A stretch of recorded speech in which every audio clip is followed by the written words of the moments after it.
are listening to WHOA Podcast, coming to you from Gainesville, Florida. Hello, everybody, and welcome to another episode of the WHOA GNV Podcast, the podcast bringing you businesses and individuals that make you go, whoa. I am your host, Colin Austin, and to my left is the pretty peaceful post-pandemic people person and prepared podcast partner, Michael Dees. What is up, man? I'm glad you got that pop filter. I'm also proud of you for getting through the whole thing without saying coronavirus sessions. I know, man. We've been doing a lot of those coronavirus sessions. Our little pivot there, and I swore I was going to mess it up tonight, but you nailed it. Yeah. How does it feel to be back in the studio, though? I am juiced to be back in the studio, you guys. I have really been missing this, and it's just exciting to be back in here. How about you? Yeah, I mean, it was the highlight of the week for so long, and sometimes it was like three highlights of the week, but it's been 2 months maybe since we were in the studio and recording. I feel like it's been longer. Yeah, it's crazy. So yeah, I'm happy to be back. Feels good. Feels right. Cool. Well, before we get into today's episode, definitely got to thank some sponsors, you guys. This week's episode is brought to you by Infinite Energy. You guys, Infinite Energy, so they didn't really sponsor this episode. They just made a very generous donation, and they did not ask me to do this, but I wanted to do this. You guys, I wanted to say thank you so much to Infinite Energy for their support. The reason why they wouldn't really get a benefit out of sponsoring an episode is because they don't have any clients in Gainesville. I don't know if you guys know that, but if you're in the business ecosystem here, you probably know that. But they don't have any clients here in Gainesville, so sponsoring our show probably wouldn't do them a whole lot of good. And I know that they weren't expecting anything, but I just definitely wanted to say thank you to them. Darren Cook and Rich Blazer are people that I admire highly in this community. So thank you guys so very much for your very generous donation. I'm so lucky to have a company like them here in Gainesville. Thank you so much for supporting me, mentoring me, investing in our show, and for always investing into the success of our community. Thank you, Infinite Energy, for supporting our show. Super grateful. So, you guys, you ready to get into today's show? Let's do it. Let's go.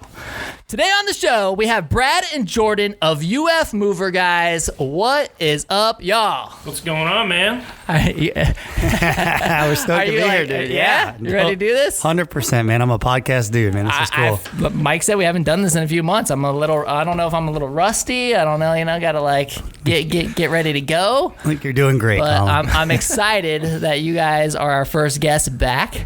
So we like to go. Let's just dive right into the show, man. We like to throw it back. I like to hear the story. We've been doing these coronavirus sessions for a little while. It's been kind of like, all right, hey, how has coronavirus impacted you? It's been very focused on that. Now I'm like, dude, now we get to get back into the stories and hear how the company even became a thing. Bro, I got stories. So I'm gonna let you guys decide whoever goes first. But tell us, the birth, the origin of ufmove, guys. I'll try to do this in less than an hour. So you said that's all we got, but here we go. So it's a crazy story. So I won't go too far back. Graduated UF 2003, went to California, came back, wasn't a movie star. My mom got a truck from my dad. I bought the truck from my mom. It's right when Craigslist started. I put an ad on Craigslist. I moved some couches. I said, I want to do this for a living. Started the moving company. 13 years later, next month, Brad started halfway through, probably about 5.5, 6 hours. 6 hours, there we go. I'm nervous too. Like 7 years ago. 7 years ago, there you go. So, and that's the story. And now we're running huge warehouses, lots of trucks, lots of guys, and Brad, go. Yeah, Brad, give us the real version now. I like your story about your first Craigslist move with the desk. You go should go for into it. that. No, tell it better first person. All right, here we go. Rock and roll. So, one of the first moves I ever got, this girl was like, I need to move a dresser across town. I'm like, no problem. Was this? This was here? This is Gainesville. Okay. 2007. Okay. I'm by myself in a truck. I don't know what I'm doing. I roll up. I'm like, I'm going to need some help with this. It's really big. She helps me. That's pretty cool. I don't know what I'm doing. I throw it in my truck. I've got no straps. Archer and 34th rush hour. I'm turning left. The whole thing falls out. This is my first or second move. Breaks in half. I go, jump out, try to throw it in my truck, get out of the way. I hear, woo, whoop. Oh my God. A cop rolls up. I'm like, dude, I'm sorry, man. I'm trying to get, he goes, where are your straps, man? I go, man, I'm trying. Get out of there.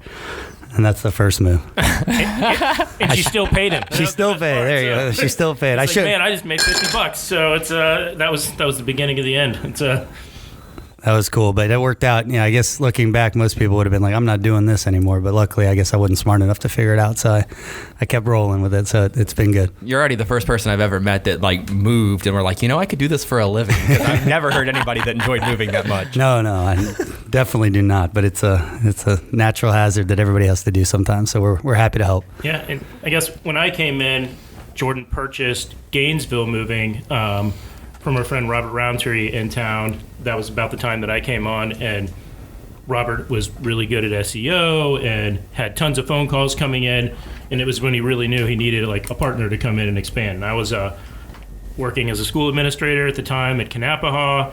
I was supposed to go to Mabane Middle School in 2 weeks as assistant principal to start the school year, and he's like, hey man, why don't you come run this with me? Let's do it together. We can make this work. And I put my 2-week notice in 2 weeks before the school year started. Which is like the best time to do it, I'm sure. Amanda Besner, if you're listening, I'm really sorry still, but she would have been my principal.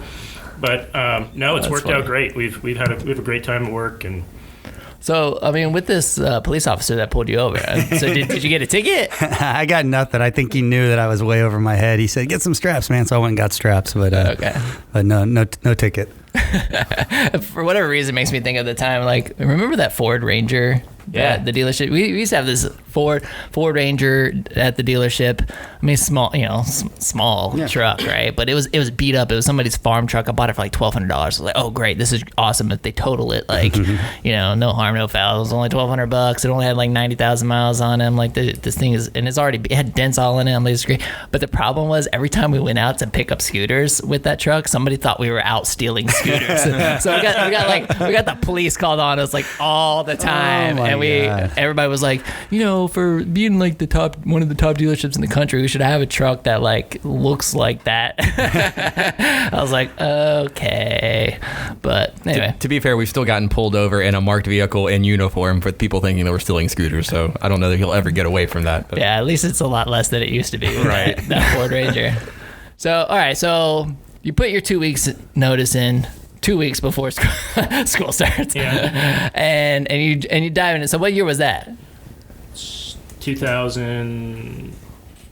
13? Yeah. Okay, 2013. Right.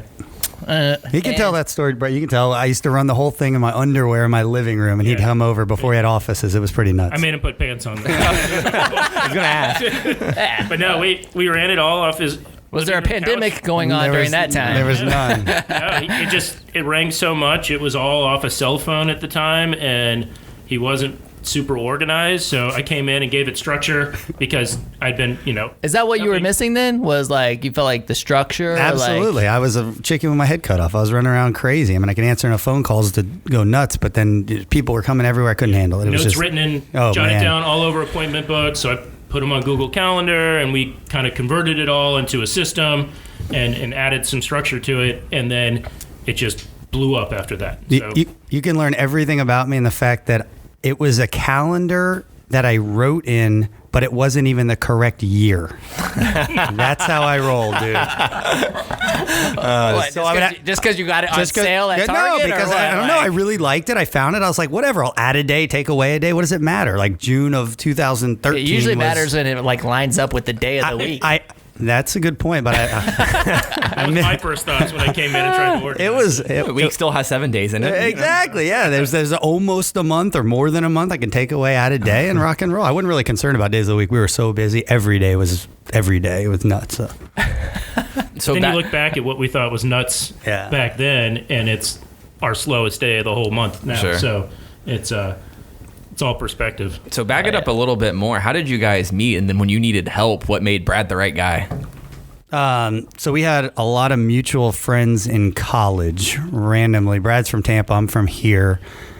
Chase, Blake, all those guys. He's a Camp Crystal counselor, and I live next door to some other Camp Crystal counselors, and we became great friends. And still hang out with the same people, and I just met the whole friend group through that, and I think we just became buddies through. That was probably 2000 since we became friends. Yeah, that was a long time ago. So then Brad was doing the school stuff. He would come work, run the cruise, do whatever he wanted to do in the summer. Every summer he'd come work a bunch. And that's how, obviously it just evolved where finally, he said it the nice way. Basically, I said, Brad, look, I need you here, man. Can you do it? And he said, sure. And so that was the beginning. How long have you been like teaching and stuff? I started teaching in 2003. So I taught for 10 years. Okay. I taught at a juvenile justice school first, and then special ed in town, and then I was supervising middle school special ed in the county when I left. Now, for you, there's always that thought of, oh man, I'm like leaving something secure, leaving something stable. Where you just like, no, dude, I'm like, peace, I'm out. Let me get out of this. But still miss the kids, and we've luckily gotten some charity work that's kind of given me a piece of that back. But teachers just aren't paid enough, and it's an honest thing. Is you can make double the money right off the bat doing something in the business world, but you don't really need. I was making $34,000 a year or something like that, would easily more than double to come help run a company was a no-brainer at that point. Cool. I think, I was pretty stable, pretty strong. It's definitely a move that he made, but I think it was a calculated risk where he saw I wasn't like going crazy, wasting money. I was real tight with it, making the company. I was spending my whole life on it. all day, every day. So he hopefully saw that, I think, and was like, I'll take a chance on that. Now, do you guys have very different? Yeah, somebody get this guy a new coaster? Hold on. That coaster was busted. We don't have Zoom technical difficulties anymore, but we just have sound effects. Hey, I'm so glad we don't have the Zoom technical difficulties. Those are terrible.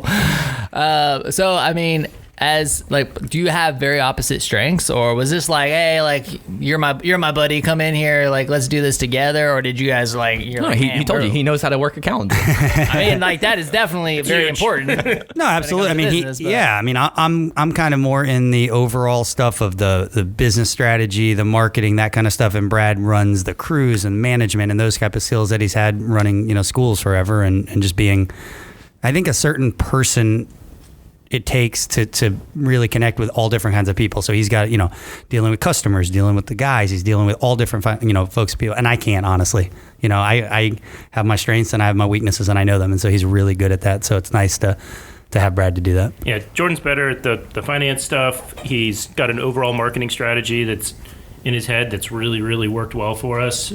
And I'm better at, putting out fires, dealing with the day to day. I'm as an ESE teacher, I'm super calm. It takes a lot to get me riled up, so I can deal with customers and I can deal with. Except Jordan's the only person that really gets me going. Exactly. And I get riled up real easy and all over the place and everything that you're not supposed to do sometimes. But it works out for me most of the time until Brad tells me to chill out, which is. But we both need it. We keep each other in check. We check each other, and it's worked out great.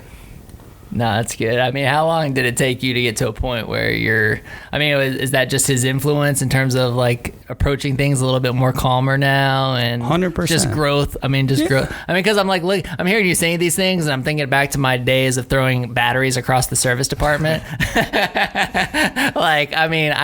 I've admitted multiple times on this show that my biggest weakness as an entrepreneur throughout my career has been that I've reacted to situations versus soak in all the information, take a deep breath, approach it calmly, and then appropriately respond. I definitely have I've had that short fuse in my past, much better now, right? but still, it's taken me a while to get there. To relate it back to my education career, oftentimes came in as the staffing specialist, and I was dealing with an unhappy school administration, some unhappy parents, and I had to mediate, and that's what I did almost every day of the week. Is these big ESE meetings with kids who needed lots of help, and to make sure that the kid got the help they needed, but not too much help, and things like that, and just got both sides to agree and be happy, and just you can translate that to anything in life. So, yeah, I would agree 100%. I'm very similar to you, I think, in the fact that I would just want to deal with it right then, and boom, and what can I do? Boom, boom, boom, instead of let me get the facts. Let's call the guys. Let's see what happened. Let's see why a situation evolved in the way it evolved, and how we can have the solution that's amenable to everybody involved. So, and Brad's really good at that. So it's nice to say, hey, Brad, deal with that. And he does. So, Brad, you said when you came on board 2000, what year was it? 2013. You said things really started to take off from there. Yes. I mean, what was there anything in particular? Was it just simply the organization and the structure, or was there like something that you did that really kind of got it going? I think we invested more in about the time we got in with Chris over at Jump'em too. So we had Roundtree's website that really worked, and we had Jump'em's websites that were really working. So we had two. We were 1 and 2 on Google, and phone calls just came in all the time, and basically I couldn't hire guys fast enough back then. We were just so crazy, and we didn't want to turn moves down. So people would call, and we used to do these things called load swaps, where we had a deal with Penske and Budget, where they would call, and it's when their fleets were really old. So they would call at 2 a.m. and need 2 guys to go to Tifton, Georgia, to move everything from a broken truck to a new truck. And I would make phone calls for 45 minutes in the middle of the night till I could get 2 guys to go do this move, because made $1,300. It was like a game. Like, oh, how many can we staff today? And it was fun back then. I mean, it was like shooting from the hip a lot of the times, and now we've gotten way more strategic about everything. Don't do those shooting from the hip moves very often. But You miss that? no. Okay. 'Cause sometimes it's fun, just like figuring out how to make things work. I mean, it was, if I can't find 2 guys to drive to Tifton, You were going? I go to Jordan's house, get him out of bed, and we're going. And then we're answering phone calls on the way home know to that Georgia, life. because we work till 6 a.m. So, I mean, it was either we got it done by getting people to go, or Jordan and I went. And so I'd much rather send other people than go to work at 3 a.m. That's 100% how a lot of this started. I mean, when Brad came in, he was still doing moves, and I was like, all right, you're not doing moves anymore. And then Brad's like doing something else, and then a little move. No, all right, who can you get to replace you to do your job so that you can do something better? And that's how a lot of our office manager, Carissa, started out as a receptionist. Now she's office manager, bookkeeper. I mean, everybody, it seems like, and the goal is to get yourself replaced so that you can move up. And that's what we've done a lot of, which is nice. That's awesome. Yeah. So do you guys, I would think that you have a lot of seasonality being in a college town. I know that we have that too, but is that true? So summer's definitely busier, but one of the things that we've been super strategic about is our networking approach and getting more moves throughout the year, kind of targeting the higher end clients, the realtors, the home builders, things like that. So we're steadier through the whole year, and I can keep a crew of 40 guys busy every day of the week, 7 days a week, 6 days a week, the other 8 months when it's not turn season in Gainesville. Yeah, I mean, that's how the name started, I guess. I don't know. That's a good question in my brain. But basically, I don't know where I came up with UF Mover guys. But, and we get that question a lot. Do we only move, UF students? And certainly when we started, that was a major portion of the business. But now it's definitely minor in terms of everything, but it's still important, and we move everybody and all. We work with Trimark and a bunch of apartment complexes to help people during turn and that kind of thing. But definitely, it's nice to see all the work that Brad put in, especially in the community, to increase our levels throughout the whole year with relationships with builders, like you said, realtors, folks like that, to keep us kind of smooth instead of such a mountain and then valley type of deal. Yeah, I mean, when we came on, we probably did more business in June, July, August than we did the other 9 months. I mean, but now it's completely not that way anymore. What are those partnerships with the apartment complexes like? Because I know when I was in college, I probably helped so many people move for a 6-pack of beer that I should never have to lift my own box again, except, now I move and those people are nowhere to be found. So, and I assume that's still going on, but like, are many college students, hiring you guys, or is it more of an apartment complex type thing? Tons of college students. I mean, if you look at it cost factor ways, I mean, if your parents are local and they want to help you move, it's no problem. But if you live out of state, you live in South Florida, you live more than 4 or 5 hours away, if you have to drive in, get a hotel room for the 2-night minimum in Gainesville, rent a U-Haul, and then pay your chiropractor bill when you get home, right. It's not worth it to them anymore. Our $400, $500 to move their 1 or 2 bedroom apartment compared to all that time and cost is a no-brainer for a lot of parents now. Yeah, so I mean, to go back to that a little bit, I mean, basically any apartment that wants to have a strategic alliance with us, and that what they get is they get guys that actually show up, do a great job, get the folks out. So that's important to them. They want to do the turn, so they want the people out. They don't want a moving company that's not going to show up. So we show up. They recommend us, and whoever it is, we send a great crew. We do a good job. They're out. they can clean it, move on. So, we buy them lunch or something during term when they're crazy busy. We'll send them over lunch, something like that. And it's just a win-win. So any apartment complex that wants a quality moving company to get their folks out in timely manner, that's what we do. They also know that we put them as additional insured in our insurance policies if we're going to be in there all the time. And they know that if something gets broken, they can make a claim and we'll fix it.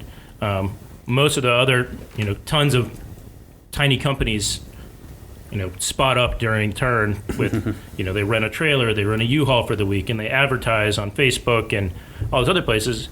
Those guys wreck your furniture, put a dent in your hallway. You're not finding them. Your stuff's ruined. You're gonna have to fix it, and eat the cost. So they'd much rather have us in there.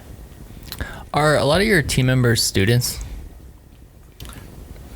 I think it's changed. I mean, when we first started, I think a lot of guys, we had guys on the football team, track team, that kind of stuff. But now, I mean, if college kids want to work and work hard, then absolutely. If they don't, no big deal. We've got a lot of guys. Yeah. It's I'd say about 25% now. We get a lot of guys who are kind of a failure to launch kind of thing. They finished school, they finished Santa Fe, they finished UF, their girlfriends are in nursing school or getting their doctorate or medical school, and they don't want to get a real job yet. Our job is super flexible. It pays better than almost everywhere in Gainesville. I know we're the highest paying moving company. We get these high-end jobs who will drop $100 tips on everybody a couple times a week. Probably our guys that are really good at it probably get $300 or $400 in tips a week in addition to, their $20 an hour they make from us. So you guys hiring? But it's it's super hard work, Brad. Tell them that. That's nobody wants to do it. That's why we do it. It's great. My dad always said you got to do something Walmart doesn't do, something nobody wants to do, and something somebody can't do. And we definitely do something like that. So it's nice to be able to help people out. I feel like it's a lot like kid syndrome. Like everyone says, I like kids as long as if they're my kids and not someone else's, right? It's like I don't even like to move my own stuff, let alone somebody else's stuff. Just being honest. Well, I tell people, especially packing. How did you guys come in and you're going to pack my whole house that I've lived here for 20 years in one day? And I said, because we have no emotional attachment to any of your stuff. You're going to look at every photo album you pull out. You're going to remember every book. You're going to remember the day you guys bought that painting, and you're going to talk about it. My guys are just going to come in, wrap it up the way it needs to be wrapped up, and it's going to be done in 2 seconds. So it's there's no emotional attachment, which makes it way more efficient. How do you keep it fresh? Right? How has the moving industry changed since you started? And, what's has there been some sort of technology that's helped with moves, anything to make it more efficient? Or is it still guys packing up boxes, putting them in a truck and getting it to a destination? And will it always be that? I think that's definitely what it'll always be until there's robots doing it, I suppose. But at this point, Brad's in a bunch of different moving groups where they talk about, making stuff easy, and the way they move a grand piano is nuts now. It's super easy. So there's certainly technology all over the place. They used to sell them a bunch on the lifting things, those orange things, and there'd be an infomercial about them. What do they call them? We call them moving straps, but there was a name, somebody, where they had a video of some guy and his wife moving something heavy, and they had them, so we use a lot of equipment. Brad, tell them something. I don't even know. The shoulder dollies with the big straps, having the right kind of dolly for every move is definitely key. We use hydraulic lift gates on all our big trucks for all our big moves, so we're not, trying to push your $20,000 baby grand up a ramp, or drive your Harley off the side of a ramp going into your truck, like some people have done, other companies in town. So, we try to be as careful as we can be. We are taking on some different kinds of moves, so that's always exciting. When we get some of these. I guess working with furniture designers is something that's newer for us. So we have probably 6 or 7 designers who ship us all this expensive furniture. We store it in the warehouse until they're ready with and finished remodeling the house or building the house, and then we go do a big install day. So it's pretty cool. It's like Kevin O'Sullivan's house. We had to raise our insurance in the warehouse by $200,000 because of how much furniture we put in. It was awesome. The guys had so much fun. They took pictures with Sully, and they just get to see a higher end house than they've probably ever been in before. So talk to me a little bit about that storage aspect then, because is this very similar to how we've done scooter storage, where we had at some point there was a parent who was like, what's my kid do with this scooter when they go home for the summer? And I'm like, you store it here, of course. And like, boom, like new revenue stream. That's exactly how it went down. So what is that very similar? Yeah. Like, are you guys like storing people's like furniture, like their apartment goods and apartments, whole houses? So sometimes it's people who, the real estate industry is real hot right now, and they sell their house really fast, and their new house isn't ready yet, so they're building or remodeling an existing house, and so they need to sit somewhere for 4 or 5 months until their house is ready. A lot of it's what you said with the apartments, where kids go home for the summer. We pick it up in April or May. We store it till August. They sign their lease. They're in the new place. They get their keys, and we show up 30 minutes later, and their apartment's furnished. So we do stuff as small as that, and then Is that more like, why would somebody choose that over like one of the self-storage units? Convenience. Yeah. Yeah, they don't have to sign anything else. They don't have to go anywhere. They don't have to be here. People ship us keys from all over the world. We pick them up. We go to their apartment, pick up their stuff, bring it to our warehouse, store it. When they want it back, we bring it back. Yeah, do a FaceTime walkthrough after we put all their stuff in the truck to show them that we have everything. Store it for a couple months, deliver it when they get back in town.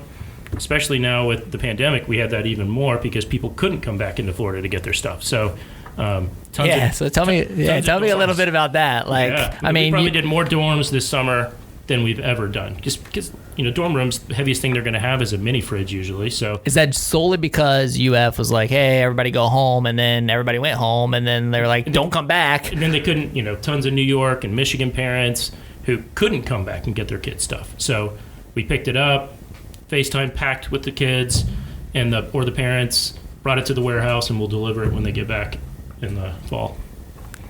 We hope.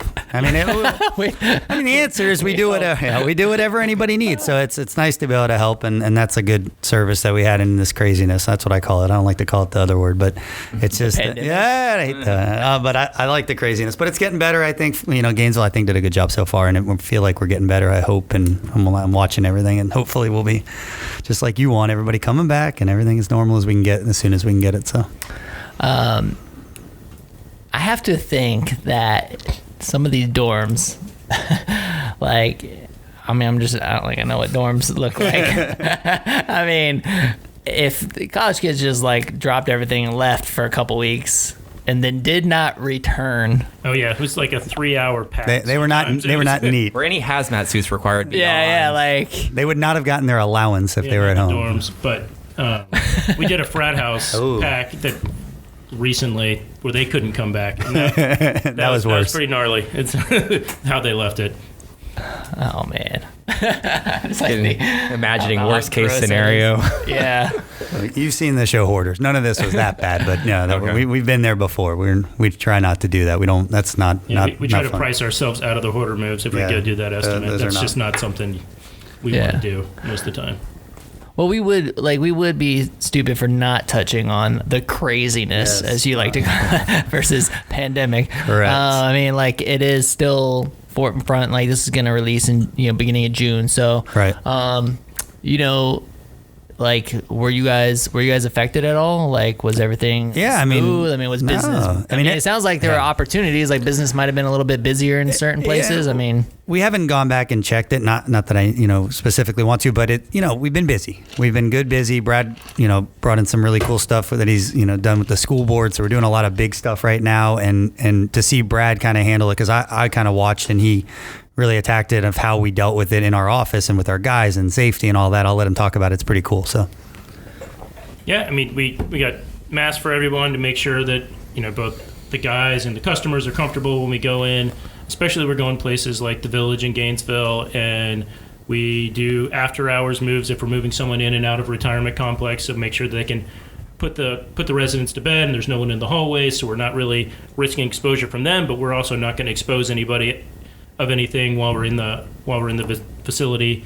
What else? We sanitize everything every single day, multiple times a day. Have wipes out. Have hand sanitizer everywhere. Now, is this just like, all right, I see everybody else kind of doing this. Like, we need to put this action into place, or is this just like, what led to those decisions for you guys? We wanted to keep our workforce healthy too. We have all these people that have already booked all these moves.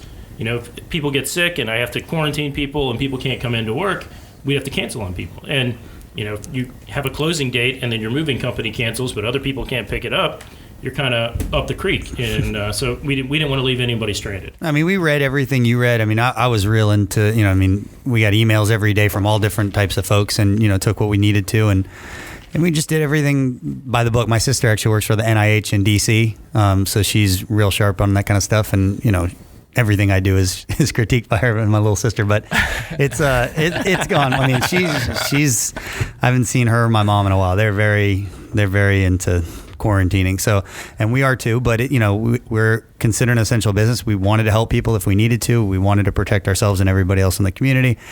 And it's been good. We've gotten through what we hope, maybe as you think, maybe hopefully we got through the tough part there.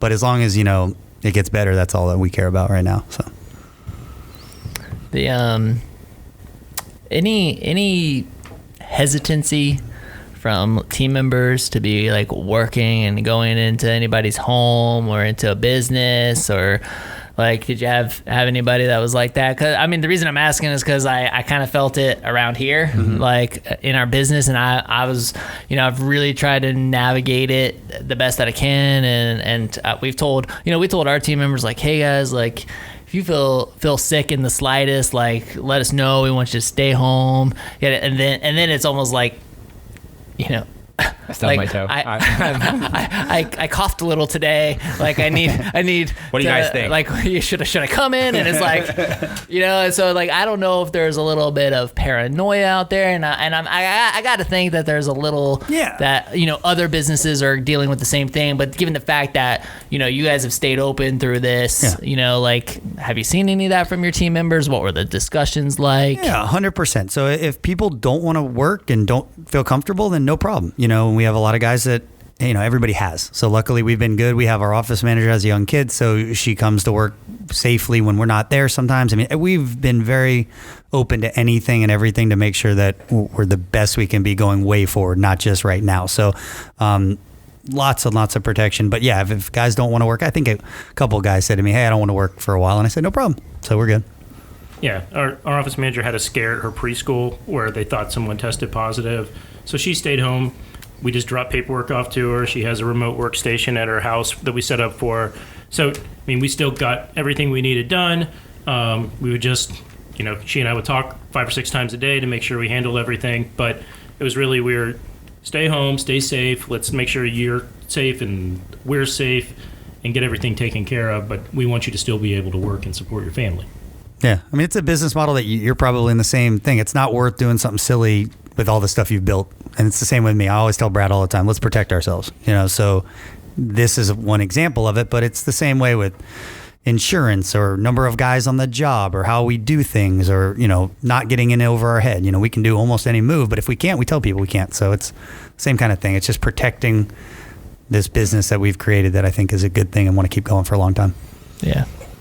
So I wanted to ask a question. It kind of came up when Colin was asking about any evolved tech in terms of how the business has evolved. Sorry to be redundant. But one of the things Did you mean to say how it evolved? Or? Shut up. So one of the things, I'll get the question eventually. One of the things I'm interested in is how much training has to go into things like proper lift procedure and stuff like that, because we've dealt with it before. I mean, we're seen as high risk from a workers' comp standpoint, just for the fact that our technicians have to ride motorcycles or scooters and stuff like that.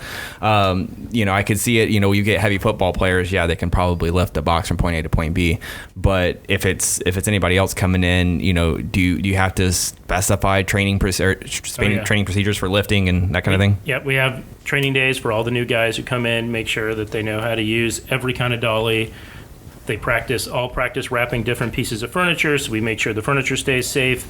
We have some donation stuff and other stuff that people haven't wanted that we keep in the warehouse, so the guys learn how to pack a truck, and we pack boxes and we pack furniture in, and this is why you would put this here, and this is why you do this, and show them how to play the Tetris puzzle that is the back of a moving truck, so that when they get to an actual move, that they're ready to go. We also, If we have a 2-guy move, we'll send a 3rd guy. It's one of those new people where he's just there to train and watch. I'm not charging the customer for it at all, but they're just learning. They get to ask questions. The guys stop and explain stuff to them. And because there's a 3rd guy there, it's not really making the customer pay any more money. It's usually cheaper. So, and I've never had a client, balk at that at all. That's funny you say it that way, Mike. It is like a football team. I say that all the time. I'm kind of like the general manager. Brad's the head coach, and then he's got a whole team under him and having the right guys on a job. So same thing. If a new guy goes with a great guy, a Tom Brady kind of guy, he's going to learn the right way to do it. And going forward, he's going to have all those skills and the knowledge from those older guys that have been there. We have guys that have been moving for, 15, 20 years now. I mean, it's pretty crazy. Not all with us, obviously, but it's wild to see how good they are. And again, if you've got a quarterback like that, and these new guys can kind of come in and learn what's going on, and it works out really well. What's the hardest thing to move, like on a consistent basis? Is it like oblong couches, piano? You always hear pianos. I feel like that's the stereotypical. Like the most pain thing to move, people want to move their crystal chandeliers when they leave a house, and you have to hire an electrician, build a box for it to actual hang in with a foot clearance on all 4 sides, and then individually wrap every piece of crystal, and then wire tie it off to all the sides to make sure that it doesn't drift too much in the box, and then fill it. So it probably takes 2 or 3 hours just to pack one large crystal chandelier. We had one lady who had 4 that had been in her family since 1825 that they bought in Switzerland. So that's when they invented chandeliers. it's crazy. They got the first 4 and we had to move them. What's the craziest moving story? I know you guys got one in the vault, dude, man. It's like, what level are we? Rated R, X? Where are we going with this, man? I don't really care. I just want to know the craziest thing to have ever happened. The Hoarder and the Preserve. That was a tough move. And Hale Plantation. I mean, do you know what a 30-yard construction dumpster looks like? So we went through 16 of those, clearing stuff out with snow shovels and wheelbarrows. No way. 16? Yeah. Dude, it was nuts. It was crazy. He had every newspaper since 1992. And so they had a water leak in their house, but no plumber could come in to fix it. So we had to clear everything out. Guy was retired military, retired UF professor. His wife was, retired Shands, and they had to get a reverse mortgage on their house because of their spending habits. So it's to pay off credit cards. You can that was crazy. Just we were there for a week and a half clearing stuff out, and beautiful house, probably $500,000 house in the Preserve, but they couldn't live in it at all. All right, there's paths, chest high in some of the rooms. So my next question then is how do you quote something like that? Because we're in the service business too, right? We're in the service business, and there's so many times we'll work on a scooter and you can it's probably this and that, but there's times where you just gotta figure it out, and you just gotta spend the time and dive in. Are you just hey man, whatever the time is, this is the labor rate and this is what it's gonna go. I mean, huge jobs like that, or if you equate it to something more modern, we're doing those 2 big school projects, we just quoted it per man hour. I mean, hey guys, you guys are going to make 17 change orders during the process of this move. We're just going to charge you per man hour, no change order charges, but whatever you keep changing it to and creating more time on here is going to cost you more. So it's this is what it's going to cost per guy. We'll have this many guys per day, and we'll work until we get it done. And a lot of the companies really appreciate that. I moved a sex doll once. Proud moment or what? No, I mean, we got a call. I didn't know. They didn't say it till I got there. It was way before Brad and everybody. And me and my buddy Mark just went and got there, and we had to move it into a box, and we saw it, and that was it. Was that the only thing they asked to move? That was the only thing. Hey, I need you to move my sex doll. It was to move it into a box so some shipping company come pick it up. And I didn't know there was a market for used sex dolls, or maybe he was returning it. I don't know what happened, but that was the story on that. You can take that out if you want. I say what happens there. You can. You asked for the crate, and now they're quiet. That happens sometimes. We moved a client one time that had a more than life-size nude portrait of himself on the wall in his dining room. That's a better story. First thing we did is take the painting and turn it around, so the guys didn't have to look at it every time they came in and out. I remember that story. That was a nerd. But in his dining room. Dining room. He liked to look at that while he sex ate. toy suction cup to the wall in the shower. Dude. It's just Too far. so odd. Way too far. Next topic. Fun. All right, keep going. It's your show. I'll dig myself a hole. I mean, so where are you guys headed? Like, what does business look like? I mean, let's start with 2020. What does the rest of this year look like? Is everything going to be good after the craziness? Yeah, the craziness. And then, like, what is a 5-year plan for you guys? Dude, it's funny that you mentioned Rich, and I didn't know that until I got on here, but he's been one of my biggest mentors for sure. And it's nice to, I used to, Rich Blazer? Oh, absolutely, Rich Blazer. I used to call him all the time, and I'd be like, Rich, what do I do about this? This is crazy. This is tough. I don't know how to expand this way. And he would always give me, and I feel like I always asked him for help when I had problems. And it was nice, like a month or two ago, to call him and be like, Rich, I'm doing awesome. We're doing great. Thank you so much. So this is the best we've ever been, the best guys, the best staff, the best support, the best ideas. And we're really doing great. And it feels like all the years of everything we planted has come to fruition. And it really feels good to be where we're at right now. And then moving forward, we're just going to keep getting better with, more quality guys doing the moving. It's a big circle and great moves and great relationships with all the people that know who's moving and when, and just keep being there and doing a great job for the community moving, because it's not fun. We've talked about that 10 times, and it's never going to be fun moving. So it's been real good to really feel like all this hard work that Brad and I and the whole office and every guy, we've had probably 1,000 guys in 13 years, really for it all to just kind of come to fruition and really feel good about every day that we're doing everything right and really a solid moving company in Gainesville. Yeah, I mean, we want to keep getting more and more of the market share, push some competitors out, make sure that we raise the bar on everything in town. And, I think we're killing the referral market right now, where all the right realtors send us almost all their clients. And it's kind of the way we want it. We want to go in, and they don't have two choices. They have one choice. They're going to go with us because it's a no-brainer. It's a few. I mean, there's some really cool things that I've done. And Brad and I together have decided, like, we're not going to collect any money until we've done a good job. We don't take a credit card to hold your move. You can change your move at any time. So it's the exact opposite of what this moving cliche company about in the last I don't know how long moving's been around, but forever. And has that ever burned you though? It hasn't. It really hasn't. I mean, there's some people who cancel on us at the last minute. Yeah, but it's like, that's not. I'm not. Nobody's ever. But I mean, after like you move somebody, No, you're like, hey, never. Don't pay us. No, never once has anyone ever done that to us. No chance. It's just not the way it would be. I mean, that would be crazy. But it's never happened, and I hope it never does. But if you think about it, right, I always say, the ball's in your court, however much you want us to work. And if it's super easy and it goes quick and great, and we've got to prove it to earn your money. And that's the way I think business should be. And it's nice, right? I mean, it's part of my mantra of how to treat people and deal with business and just do everything right, and it all works out. Does that speak to the process? Or, I mean, like, I'm kind of interested to know, especially if it's a straight time situation, how often are you communicating with the customer, hey, this is where we're at, hey, this is where we're at, so there's no surprises? So we've trained our crew leaders to do that, so they kind of go through the whole time. They'll walk through. So the way we work is the guys get there, they walk through the house. Yep, this is going to take a little bit to wrap.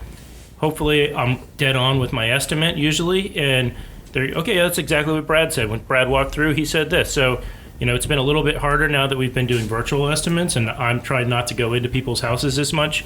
But if they show me all the right pictures and they show me the right video sequence when they're walking through their house, FaceTime, just taking videos, if I'm just looking at Zillow pictures, that they've told me, don't forget about our attic with 700 boxes in it, and you account for that so there's no surprises on move day. So we've still done, really well with almost no surprises ever. So the guys don't like surprises when they get there. The customers definitely don't like surprises at the end of the move when their move is 3 hours longer than we said it was going to be. So we try to be as upfront and honest as we can. And maybe we book less moves because of that, because other moving companies try to trick them into it. They'll say, oh, this is going to be 4 hours. But they don't tell them about all the hidden fees and ends up taking 7 plus their hidden fees. They're $1,000 more than we would have been with my honest quote in the first place. So And it goes the other way too, which is nice, where if they do more, it costs less. So we tell people all the time, sell some stuff, get rid of stuff. If you're moving, don't take as much. If you want, pack more of your stuff. Get it easy, get it ready for us if you want, so it goes the other way. If they only have 2 hours of work, that's all they pay for, so it's nice to be able to do it that way, where we can help if they need the whole thing, or if they only want a little tiny part of the move, we can come do that as well.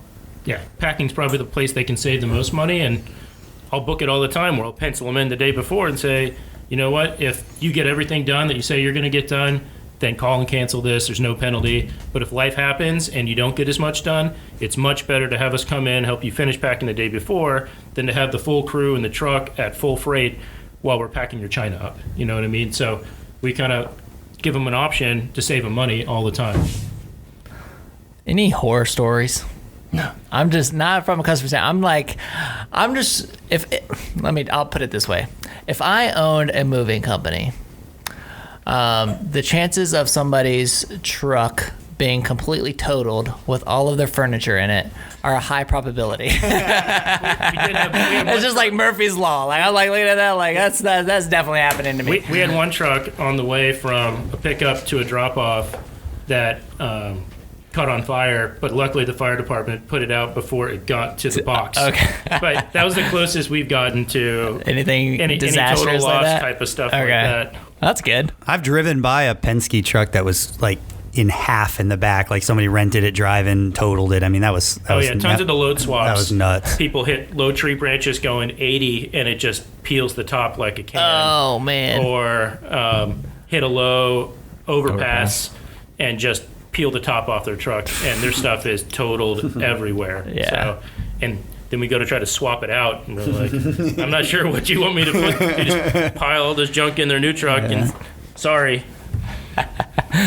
Yeah. Well, it's good that you guys haven't had any. No, nothing. Crazy disasters. Hopefully that doesn't mean you're due. We work for. We also work for a couple disaster companies, restoration companies, and we'll go in and see, people whose house get hit by a tree, and there's a tree limbs on their couch, and we have to go in and help them get all the stuff out and fix it all while the house gets fixed. So we do a lot of that stuff where you see people's houses flooded. They went away for the weekend and had a hairline water leak and came back to mold and water everywhere, or 2 feet of water in the house. So it's definitely happens more than you think with that kind of stuff. We try to stay in our lane. I mean, like I said, our main goal is safety of the guys, of the customer. We want to move to be in a safe amount of time, 4, 5, 6 hours if possible, the right amount of guys, not driving too much. We don't do a lot of stuff. We go when we need to, but not too far. So it's much safer, I feel like, locally too. When you start driving on the interstate all over the place, we go all over Florida, and we go far, but we safety, put the guys up in hotels. We're never telling them to drive crazy, that kind of stuff always. Yeah. You talk about workers' comp rates. We've been accident free for a while, and our rating's a 0.6 right now. So if you look at that's good. Yeah, most moving companies are around a 1.5 to 2, and if you're over a 1, you have to go with the PPO company because they can get you a better rate. And we got $20,000 rebate last year on our workers' comp with the dividend program we're in. So what's that awesome. Like? Never had that before. It's been our cost of oil has gone up. We safety. We don't want to do it. If you feel like it's unsafe, we're not moving it. I'll apologize to the people. Just being like, hey, we can't move you. We can't move this item. It's not going to work. Dang, right on. So, a minute ago, you said that you were doing, estimates, virtually, right? So one of the things that's kind of come up in our coronavirus sessions, that we've been doing is, what's going to stick once this craziness is all over, right? Is that something that sticks for you? It's definitely a time saver for me. Especially if they don't need packing help, I can't see from pictures and Zillow what you have in your cabinets and what's hidden in the closets and what's in the shed out back, because no one ever puts their messy shed or their garage on Zillow. Right. But I know what all your furniture looks like, and especially one of the most common ways people ask us to move them is they're moving in town, they have an overlap, we're going to move all our boxes, all our end tables and chairs, we just want you to come move the heavy stuff. And if that's the case, it is super easy to do from those pictures. And they'll be like, but ignore the blue couch and the tan bedroom set because we're getting rid of those. Perfect. I won't include those in the estimate. And the guys go in, and if it's exactly like they said it was, then it goes 100% as planned or faster usually. So I mean, that's like taking it up a level when it comes in like into the efficiency of the business, right? I've been like, trying to do that for years. People are impressed. They call and they say, I need an estimate. What's your plan? Okay. What's your address? And I pull it up and I said, well, where are you standing in your house right now? They're like, I'm like, let's go to the foyer. And I started asking about the furniture. They're like, wow, I thought I was going to have to wait 2 weeks for you to come out and do the estimate. Send it to them 10 minutes later.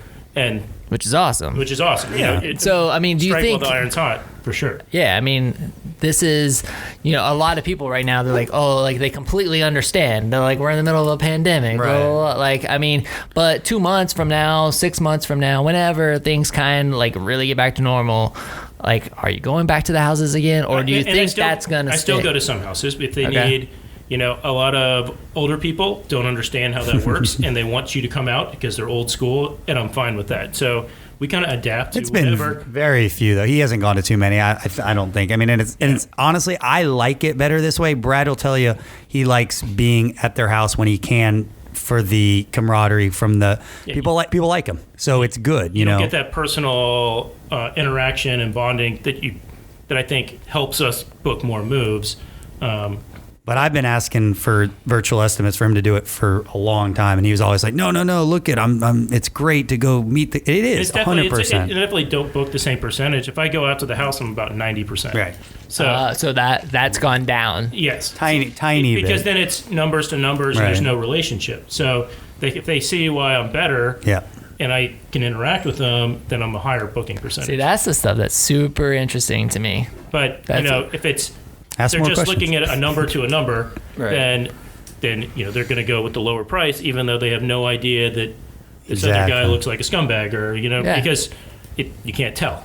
Well, it's again, like that this is what is going to be super interesting when we start to get past a lot of this and things start to go back to normal, because one of the things that we've talked about, like we've had some success with with some e-signature, doing sales electronically, like, hey, like pick out the scooter you want. We'll do, we do all the paperwork electronically. We can deliver it to you. Mm-hmm. But, is there, like, are we going to be as successful building that relationship virtually than if the customer is in our showroom and we're meeting them face to face? You have a whole vibe to your showroom that's exactly. unlike anything else these people have ever been in a shopping experience with. So is it worth losing that? Yeah. I don't know. It's going to be interesting. It's a tough balance, because I think on one hand, it's like, how many jobs do you have to win at an 80% right? rate, versus, you can get this one at a 90% rate, but you're not going to get as many.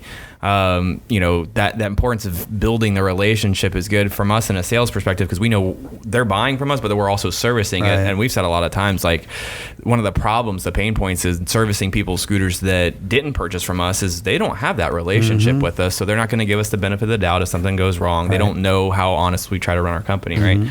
So that relationship is important, but I also know that if I'm here at the showroom, I can sell one scooter an hour because of the 45 minutes it takes me to talk to the family, to talk them into the scooter, and then close the paperwork. But if I'm sitting here remotely, I can have 5 conversations going at a time, and maybe my close percentage is lower because I don't get to build that face-to-face relationship, but I'm probably making more money for the company. Sure. So it's a trade-off. Factor in me driving we were just up the road from you guys to Oakmont and back, but if I can probably do 6 virtual estimates in the same time it took me to do that one. So, and exactly what you're saying. It's going to be a balance for sure. Like when Brad feels like he can go and it's going to be a big enough move, or they really want that, I think it's worth going. If not, I really think it's the way everything is going. I mean, texting, we text a lot more with clients. Whatever it makes more sense, And so like Brad will say, well, certainly a grandma's not texting, my grandma's not texting, but these, college kids, that's how they'd rather communicate. So they don't want to talk to us at all. Right. They want to answer their phone. Voicemail's not set up. No. Yeah. And that's perfectly fine. Like we can adapt to anything. Brad's cell phone is at the top of our website right now. If they want, it says text for info, whatever means necessary to make sure that they're comfortable, and we are too, to make sure it's a safe, good move. So, are you still in that like straight up hustler mode though? Or are you receiving that text at 10 o'clock at night and being like, I'm going to respond to this tomorrow?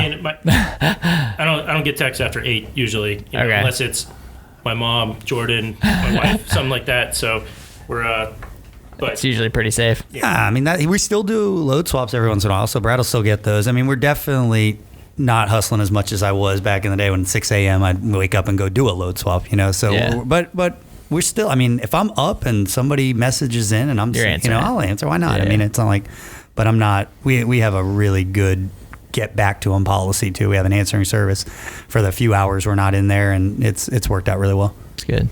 So we got to wrap up in a minute, but before we do, like, I want to ask a question. You know, I mean, obviously being a very Gainesville-based podcast, like, where do you guys feel Gainesville is missing its potential?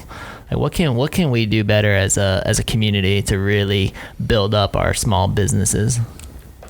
Man, I don't know. I love Gainesville. I think it's doing great. I live downtown. It's a great community. All the businesses. I mean, I had lunch at Flacco's today. I mean, it feels good. I don't know. I mean, I really don't know how to answer that, honestly. having the highest utility rates for commercial commercial customers in the state definitely is not a big welcome for new businesses to come in. But we're all used to Brad's it. a little more political than me. Nah, dude. I mean, like, I mean, I messaged Mike, and I'm like, our utility bill was down $600 this month because we still had it was still like $500. But it was down because we've been closed. Yeah. I was like so excited at our utility bill. I'm like, but how do we spend $500 when there was nobody there? Yeah. I mean, I'm a big local guy. I don't buy anything far away except for Amazon once in a while. I mean, I think supporting, I'm a Once big in a while. farmers markets, you know, going shopping. I shop at Play It Again Sports for sports stuff, golf stuff. You know, I think supporting local businesses for sure. I mean, Rich's wife, Carissa, I grew up with, she has Pure Aesthetics. I go there, get my face done every once in a while, make myself prettier, Nice. you know. And I mean, just going to all my, you know, a lot of my friends are small business guys, and just when you need something, you use them. And I feel like Gainesville's pretty good at No, that. I think with this whole thing that we've risen up and really supported small businesses in town. You know, the restaurants, the nonprofits that really needed it. Everyone, I think, really stepped up. I mean, I'm on the board of a couple nonprofits, and the community support's been awesome for us. Yeah, no, it's definitely that's been really cool to see, is everybody kind of come together through this. So 100%. It's no surprise, because I mean, that's one of the things that's been consistent in the Gainesville community for a long time. But I am interested in the stuff like you said, because I tend to be the one of the two of us that gets political about the stuff like that, and I'm not afraid to talk about it, even though it's his podcast. But that is a problem. And what you said, I mean, one of the missions of this podcast is to attract businesses to Gainesville, and taxes, utility rates, that stuff matters. Hoops to jump through for building industry. I mean, those are all things that we definitely could do better at. You know, but. And I not the priority right I now can't of our wait to government. talk about mulch in the skate park one day. Man, do not get me started on mulch in the skate park. Oh man. We're not gonna have time for that today. I said one day. Oh, but what a disaster. So this has been a lot of fun. Awesome, I dude. think this was a good like Get back to it episode. I mean, we touched on a variety of different topics, so it was great. Why don't you tell our audience where they can connect with you if they want to hire you? Like, where's the best place to go? Where's the best place to call? Sure. And we'll end there. Yeah, I'll let Brad answer that. I just want to say thanks a lot for having us. We had a great time. I had a great time, and Brad will tell you where to contact us. Yeah, just go to our website. www.ufmoverguys.com is the easiest way. Or Google UF Mover Guys. You can connect to us through Google messaging, or text me from the website, or put in an information request. Whatever works best for you. Awesome. Or call us. Yeah, what's the phone number? Rock and roll. 352-415-0886. There you go, Gainesville world, everybody. You guys, thanks so much for coming on our show. This was a lot of fun. Listening audience, you know, we appreciate you guys, your support so much. If you guys haven't checked out the coronavirus sessions, be sure to do that. This was something that we've been doing every weekday at noon. You know, approximately a half hour, really just kind of touching how your fellow business owners and professionals are navigating the impact of COVID-19. I know it's going to come up on the studio sessions as well, you know, but those were nice, like really bite-sized chunks to kind of get in there to see how everybody's really, you know, navigating this thing. And of course, we would appreciate your support. Definitely, like, the best thing you could do for us right now, if you're listening, is just go leave us a review. Leave us a review and let everybody know what you think of our podcast. Share it with a friend. Help us, contribute to this mission that we have to serve Gainesville and to really build up this community, and to highlight amazing businesses like these guys. So, world, this is the WHOA GNV podcast, the podcast bringing you businesses and individuals that make you go, whoa. Whoa. Whoa. There it is. We will see you later. Bye.